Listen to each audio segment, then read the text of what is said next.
Certain manufacturers cease to amaze me, and it's the first time I've ever seen a small little screwdriver included in the package of a monitor. More on this little thing a little bit later. Now today we're looking at the AOC Agon AG405UXC, a 40-inch ultra-wide that runs 1440p at 144Hz and also has a flat IPS panel. Better still, it has display HDR 400 certification and AMD FreeSync technology, all of which actually looks great on paper. Speaking of which, the press release suggested it would come out at £570 in the UK. So is it actually worth its price tag, and how does it compare to some of the other ultrawides on the market? Let's find out. So jumping straight in, let's talk about its input lag. And here I had it objectively tested at just 0.1 milliseconds, which is one of the fastest monitors that I've tested to date. AOC is really killing it as of late with its overall input lag, and that certainly will be of importance to a lot of gamers, including those like myself which would consider themselves as hardcore competitive gamers, where in a game like Counter-Strike Global Offensive, every single click matters. And in this respect, the monitor responded extremely well to my input. Now, while its input lag is seriously impressive, the same could be said about its response time and the overall motion clarity. Now here, even in a game such as Destiny 2 or Beach Buggy Racing 2, which are a bit more casually aimed, I just didn't feel that this monitor responded all that well. Now don't get me wrong, it's not too bad, but I just expected a bit better from a modern panel. Now for me to demonstrate this, I'm using the OSRTT tool, and with the overdrive mode set to off, you can see the average initial time sits at a very high 14.08. This is at the bottom left hand side of your screen. As we go to the weak mode overdrive, this drops down to 12.93 milliseconds. The medium overdrive goes down to 10.53 milliseconds, and finally the strong mode overdrive, which is the only mode that I would suggest while using this monitor, was 7.28 milliseconds. Again, not too shabby, but not exactly the best in the world. Now here you can see also the RGB overshoot has actually been kept down to a complete minimum, which is seriously impressive, but I just wish that there was a bit more of a trade-off with the overall response time that one could attain. Now on that note, here you can see the UFO ghosting test. Taken at 144Hz, you can see that across the board from weak, medium and strong overdrive modes and including off, you can see that there's pretty much no inverse ghosting, which is absolutely great. However, what you will be able to notice is a large amount of motion blur. So much so that it really did throw me off. Even when I was playing, let's say, fast-paced competitive shooters or indeed racing games, I just felt that this monitor just couldn't keep up with the visuals that were being displayed, which was really a shame because the overall inverse ghosting being kept down to a minimum did provide for a nice visual experience. Ultimately, what I'm trying to say over here is its overall gaming performance was pretty poor, and if I look at some of the other ultrawides on the market, albeit not a 40-inch ultrawide, they actually do a far better job. Now on this screen you might have also noticed a boost mode overdrive, and yes indeed this monitor has a motion blur reduction tool. This can be enabled via different increments or by just going on the boost modes on the overdrive setting, and that effectively ramps it up to the maximum level. Now here the UFO becomes a lot clearer, but yet again you can see there's quite a lot of blur and trailing that occurs behind the UFO, suggesting again that the monitor can't really keep up with the visuals that are being displayed.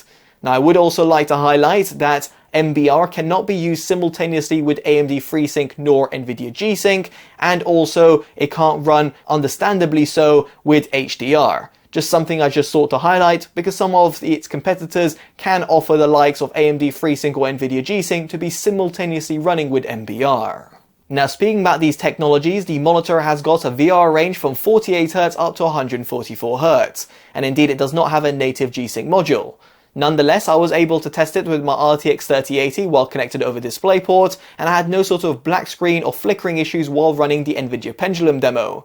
Better still, I was able to go in a game like Destiny 2, run HDR simultaneously with Nvidia G-Sync while playing 1440p at 144Hz. It therefore led me pretty impressed because the overall tear-free experience was great. Now aside from this, the monitor does also have HDR, and in fact it has an HDR 400 certification, which is nothing to really shout about, but the monitor does actually get pretty bright at roughly 500 nits with HDR, almost getting in between the HDR 400 and 600 certification.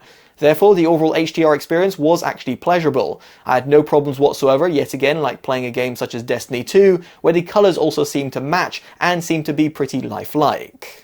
Now moving swiftly on, I should just have a quick word for console gamers, and here it has got two HDMI 2.0 inputs, and therefore means that over an ultra-wide format, I was only able to output 100Hz over said input. Of course, if you do want the full 144Hz, you'll want to be plugged in over DisplayPort, but therefore you'll be limited to running a PC or a more modern laptop.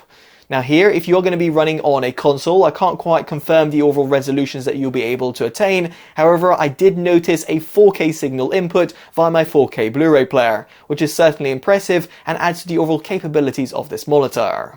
Now the monitor's gaming performance is quite a shame because it actually has got a pretty color accurate panel. As a reminder, it has a flat IPS panel which has also got a matte coating to it that runs at 1440p at 144Hz. At least of course if you run over DisplayPort, as I just pointed out before. Now elsewhere, you should know that there is a dedicated sRGB mode that you can select through the monitor's OSD, and this will actually limit and cap the brightness at a certain level, which I'll touch upon very shortly. Now as a result, via my calibrators, you can notice that the gamut coverage sits at 97.1%, while the gamut volume sits at 103.2%. Below you can see how it compares to the sRGB standard. As for the color accuracy, it's very impressive at an average delta of 0.83 and a maximum of 2.38. The tested contrast ratio for an IPS panel is also pretty good at 1377 to 1, while the measured white point is a little bit off, but still pretty impressive at 5910 Kelvin at 100%. As for its gamma curve, it's pretty much on point to the 2.2 standards. Now if you're not going to be doing any sort of image editing work, you might want to go on the other color modes, such as the warm presets that I had, and that's because it actually has got a wider color gamut. It is actually pretty impressive because as you'll be able to see that the DCI-P3 gamut coverage and gamut volume have been positively impacted. Speaking of which, comparing it to said standard, you can see how it compares below, and as for the average delta and maximum delta in comparison to the DCI-P3 mode, it sits at 3.47 and 6.46 respectively. Indeed over here it's not exactly color accurate in the DCI-P3 mode. As for the measured white point, it does slightly shift at 5849 Kelvin at 100%, and as for the gamut curve, while it still stays true to the 2.2 standard, it is quite a way off the 2.6 standard, which is required for the DCI-P3 mode. So next up we get onto brightness, and as I did mention before, it gets up to 500 nits in HDR, which is pretty impressive. SDR also does get pretty bright at 364 nits, and as for the sRGB mode, it locks it at 265 nits, which is perfectly usable, although it's a shame not to see any sort of brightness controls in said mode. As for its minimum brightness, it drops all the way down to 73 nits, and as for the boost mode or the MBR20 brightness, it's locked at 98 nits. So yes indeed, it does get pretty dim if you were to enable MBR.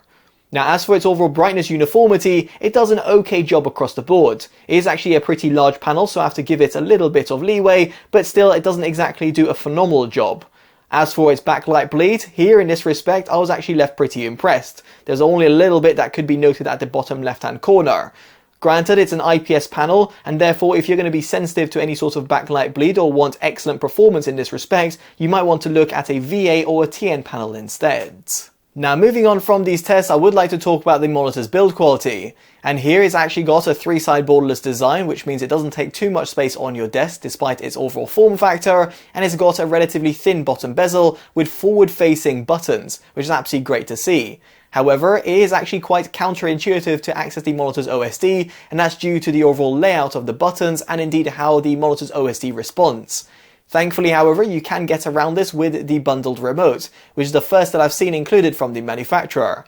However, yet again, it doesn't quite compete with some rival alternatives, because the ones, for example, like BenQ, actually offer a little remote control which is a lot more responsive. That's not quite the case with this AOC monitor, but still you have got the access of the buttons and also the remote, so kudos where it's due. Now as for the monitor's stand, it is a little bit large, which is no surprise given its 40-inch form factor, but unfortunately the stand itself doesn't provide you a super sturdy feel. You can of course replace this via VESA compatible stand, so therefore you can mount it on a monitor arm if you so wish.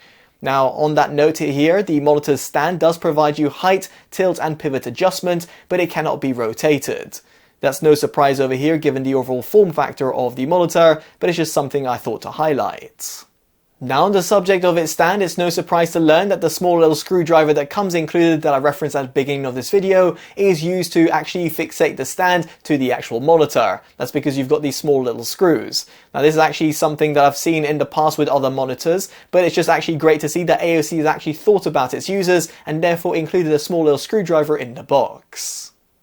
Now aside from this, you have also got two 5-watt speakers built in. They're not exactly all that impressive, but will suffice for basic music listening or gaming. Then you also have got a 3.5mm headphone jack output, which is quite handy if you would want to directly plug in your headphones. Now aside from that, when it comes to the overall inputs, I did touch upon the fact that it's got two HDMI 2.0 ports and a singular DisplayPort 1.4 port. But you do also have USB Type-C, which is also capable of delivering up to 90 watts of power. Now this is quite handy if you're going to be plugging it in your laptop. And better still, the monitor has got a built-in KVM switch. If you want some more information about it, by the way, do check up the pop-up banner or indeed go down in the description below. But effectively means that you can plug in your mouse and keyboard directly into the monitor and have the monitor then plugged in via USB Type-C to the laptop and then over HDMI or DisplayPort, the latter being preferred, to your desktop computer. Therefore meaning that when you're switching between the sources, you don't have to plug in and out your keyboard and mouse to the different sources, rather have them permanently plugged into the monitor, making the seamless switch even better. So with all that in mind, it brings me on to my verdict, and I really wanted to love the AOC Agon AG405UXC, from the overall packaging experience with that little screwdriver to the little remote, to the actual low input lag, the pinpoint color IPS panel, and one that also has AMD FreeSync, decent HDR experience, and also has actually got that somewhat unique form factor of 40-inch 1440p at 144Hz. However, I really can't get over the fact that its motion clarity and its response time are lackluster, specifically for a modern panel. As a result, I would suggest you to look elsewhere. Now in this respect, some of the other monitors I've reviewed actually sit at a 34-inch form factor. Yes, I understand it's smaller, but it comes in at almost half the price and you're getting fantastic gaming performance in terms of input lag, response time, refresh rate, and the resolution at 1440p. Some of which I've reviewed from HP, BenQ, or even AOC themselves will be down in the description below for your own consideration. Now I'd be curious to know what you make of this monitor down in the comment section below, and of course if you've liked this independent detailed review, definitely do consider dropping a like, subscribing and hitting that bell notification, all of which are definitely appreciated and allows me to continue delivering honest reviews like this one. As such, I've been Totally Dubbed, and I'll hopefully see you in the next one. Take care of yourselves, and goodbye.